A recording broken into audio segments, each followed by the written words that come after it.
On? Yes. Good evening. Today is a great day for us as far as Go Green is concerned. तो आप सबको पूरे team की तरफ से शुभकामनाएं।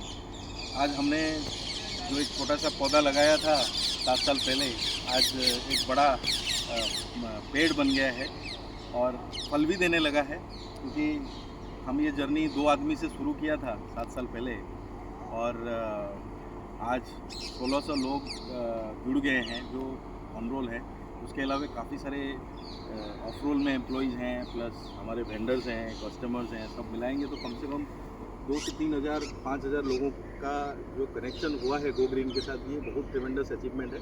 और ये पॉसिबल हुआ है बिकॉज ऑफ टीम ओनली, क्योंकि हम लोग आइडिया तो लेके आते हैं, फंड भी लेके आते हैं, बट एक अच्छी टीम जो है वो फाउंडेशन बनाती है। तो आज फाउंडेशन डे पे मैं पूरा जो श्रेय है मेरे टीम को देना चाहूँगा, क्योंकि आज जो लीडर्स हैं इन्होंने एक आइडिया को एक एग्जीक्यूशन करके इतना बड़ा बना के लिया है। हम लोग देश में एक बहुत बड़ा क्या बोलेंगे रिवॉल्यूशन लेके आ रहे हैं, क्योंकि जैसे मैंने आपको बताया था कि ग्रीन रिवॉल्यूशन हुआ उस टाइम हम लोगों के हंगर की प्रॉब्लम थी इंडिया में। तो काफ़ी सारे बीज में हम लोगों ने नए नए किस्म के बीज बनाए और उसमें हमने प्रोडक्शन को बढ़ाया ताकि लोगों को खाना मिले। आज इतना डेवलपमेंट हो चुका है, रिसर्च एंड डेवलपमेंट, कि आज खाना तो बहुत बन रहा है। आज तो प्रोडक्शन में कहीं कमी नहीं है। कभी भी आप देखेंगे, आप आज 330 मिलियन मेट्रिक टन का फूड ग्रेन का ही प्रोडक्शन है इंडिया में। लेकिन आज की प्रॉब्लम क्या है? आज 2 प्रॉब्लम से जूझ रहा है पूरा एग्रीकल्चर और पूरा जो ये फूड सेक्टर है। एक तो प्रॉपर लॉजिस्टिकल सप्लाई चेन का जो सपोर्ट होना चाहिए वो नहीं बन पा रही है, जबकि हमारे प्राइम मिनिस्टर है, एग्रीकल्चर मिनिस्टर हैं, इवन अपने ट्रांसपोर्ट मिनिस्टर है, काफ़ी सारे आपने देखा होगा बोलते रहते हैं कि हमें इंटरनेशनल स्टैंडर्ड लाना है इंडिया में। बट आज भी मोटा मोटा आप देखेंगे वही 20% 30% का लॉस है फूड ग्रेन का। तो आज हम 330 मिलियन मेट्रिक टन अगर बनाते हैं फूड ग्रेन, फार्मर्स अगर पैदा करते हैं, उसमें से 30-35 मिलियन टन तो पूरा डैमेज हो जाता है। तो हम लोग कोशिश कर रहे हैं कि ये जो 10% जो लॉस होता है वेयर हाउस के अंदर, उसको कैसे हम 1% के नीचे लेके आएँ, ताकि जो भी स्टोरेज करता है, आज फार्मर है या ट्रेडर है या कोई एग्रीगेटर है या कोई रिटेल चेन है या एक्सपोर्टर है, इंपोर्टर है, इन लोगों का स्ट्रेट एज ए स्टोरेज 10% का मार्जिन आए। दूसरा क्या है कि ये अपना कंट्री में क्या होता है कि जैसे इस साल में अच्छा प्राइस मिला कोई भी ग्रेन में, तो अगले साल सारे फार्मर उसी ग्रेन लगाते हैं, तो भाव कम हो जाता है। भाव कम हो जाता है तो फार्मर फिर क्या है, लॉस करता है। आपने सुना होगा बहुत जगह पे आत्महत्या कर लेते हैं, बहुत जगह पे इतना ज़्यादा लोन हो जाता है कि फार्मर एनपीए हो जाता है, उसका घर गिरवी में है, लोन तो बैंक में चला जाता है। तो इस तरह के बहुत प्रॉब्लम है। तो ये हमने एक प्रोडक्ट जो बनाया है वेयर हाउस रिसीव्ड फाइनेंस, इससे कोई भी फार्मर है या कोई भी एग्रीगेटर है वो अपने वेयर हाउस के अंदर लेके आ सकता है सामान, और उसके 70-80% लोन मिल जाता है बहुत कम रेट पे, और उससे इमीडिएटली जो रेट का प्रॉब्लम है वो हेज हो जाता है, और जिस दिन उसकी रेट बढ़ती है मार्केट में बेच सकते हैं। और हमारा टीम कंटिन्यूसली उनको बायर से कनेक्ट कराते हैं, रेट देते रहते हैं, ताकि जिस दिन उसको लगा कि आज मुझे घर में पैसे की ज़रूरत है तो आज 100 बैग बेच सकता है, 1000 बैग बेच सकता है और अपना प्रॉब्लम अपना रिपे कर सकता है। तो ये 2 फैसिलिटी हम कोशिश, एक तरफ से हम स्टोरेज लॉस को 1% के नीचे लेके जा रहे हैं और उसमें हम, आप समझिए कितना बड़ा वॉल्यूम हम बचा रहे हैं फूड ग्रेन।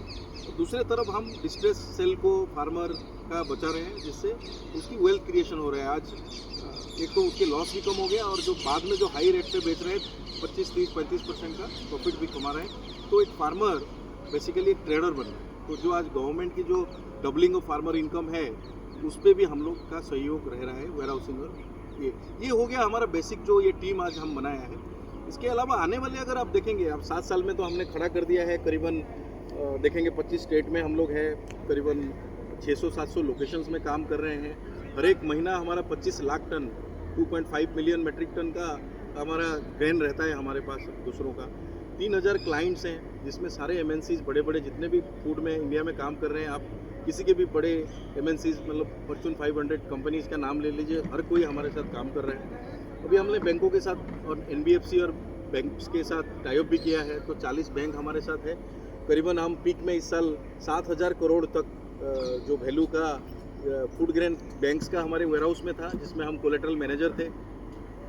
तो ये बढ़ते जाएगा, ये धीरे धीरे जैसे जैसे हमारा सिस्टम प्रोसेस और हो रहा है उससे बढ़ते जाएगा। ये तो टीम कर ही रही है। इसके अलावा हम लोग अभी सोच रहे थे कि कैसे ये बल्क बिजनेस को B2B को हम कैसे फॉरवर्ड लिंकेज और बैकवर्ड लिंकेज करें, तो उसी पे हम लोग काफ़ी टाइम से काम कर रहे हैं। फॉरवर्ड लिंकेज में हम लोग ये करना चाह रहे हैं कि भाई हम कंज्यूमर तक कैसे पहुँचे। हम लोग वेयरहाउस तक तो पहुँच गए, हम पोर्ट तक पहुँच गए, हम रिटेल चेन तक पहुँच गए, एक्सपोर्टर तक पहुँच गए, लेकिन हम प्लेट तक कैसे पहुँचे। तो इसीलिए हमने अभी 3PL का एक बिजनेस स्टार्ट किया है, जिससे हम थर्ड पार्टी लॉजिस्टिक्स के थ्रू, जैसे आज फॉर एग्जांपल रिलायंस के हम कुछ डिस्ट्रीब्यूशन सेंटर चलाते हैं, तो उनके पल्सेस आती है, पल्सेस आने के बाद जो रिटेल स्टोर्स हैं वहाँ पे डिस्ट्रीब्यूट होती है, पूरा चेन हम लोग मैनेज कर रहे हैं। तो करीबन 8 लोकेशन में आज रिलायंस के साथ काम कर रहे हैं। सिमिलरली हम अमूल के साथ काम कर रहे हैं। अभी आने वाले टाइम में बहुत सारे इसी तरह से बात कर रहे हैं कि कैसे हम directly retail, direct consumer customers के टच में आए।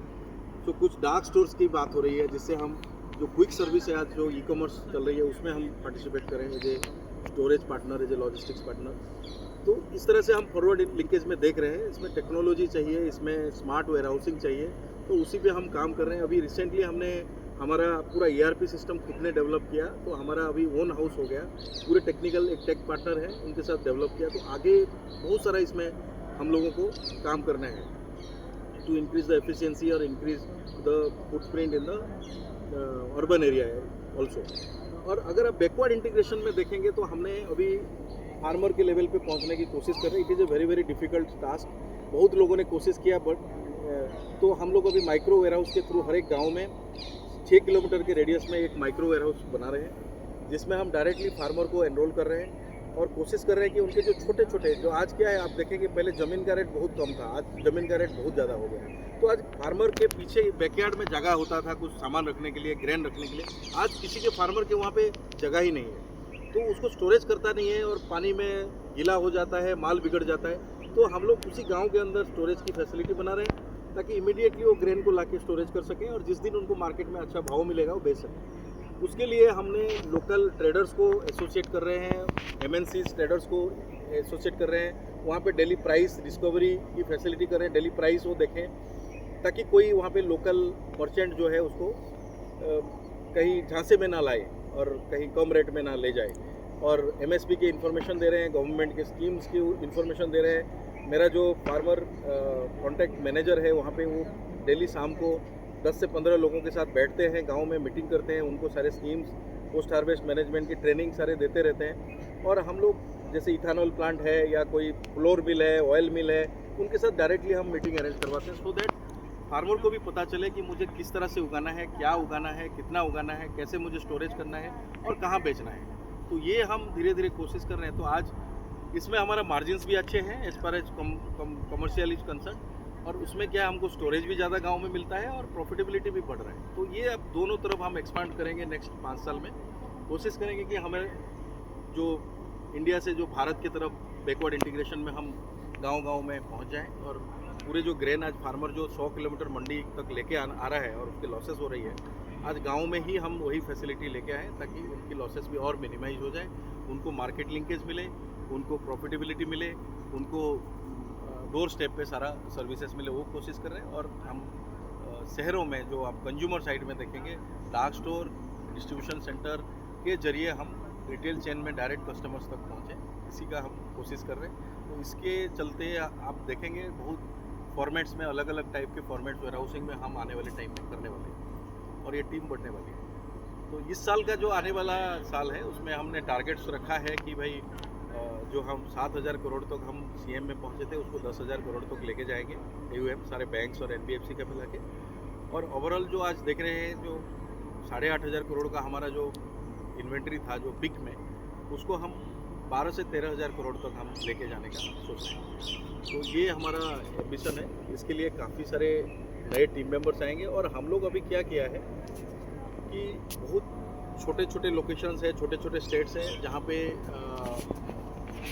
धंधा नहीं हो रहा था, बट हम 5 साल से कोशिश कर रहे हैं। कुछ हमने कंसोलिडेट भी किया है, कुछ लोकेशंस क्लोज भी किया है, और जो जहाँ पे मल्टीपल कमोडिटी है, मल्टीपल सीजन में काम हो रहा है, उस पर हम एक्सपांड भी कर रहे हैं। तो इस तरह से धीरे धीरे करके हम ग्रो करेंगे और इसमें आने वाले 1-2 साल में लिस्टिंग की तरफ भी हम मूवमेंट करेंगे। जब थोड़ा लगेगा हमको कि प्रॉफिटेबिलिटी और ये सब सिस्टम्स प्रोसेस और ये सारे चीज़ें स्ट्रीमलाइन हो जाएगा तो 2 साल में आगे हम एक्सचेंज में लिस्टिंग भी करेंगे ताकि इसकी वैल्यूएशन हो और इसमें एम्प्लॉइज़ के ईसॉप्स के थ्रू और प्रोमोटर्स सबको कुछ रिटर्न्स भी अच्छे मिले और कंपनी के नेक्स्ट फेज ऑफ ग्रोथ में थोड़ा कैपिटल भी जनरेट हो ताकि कंपनी आगे बढ़े। Thank you.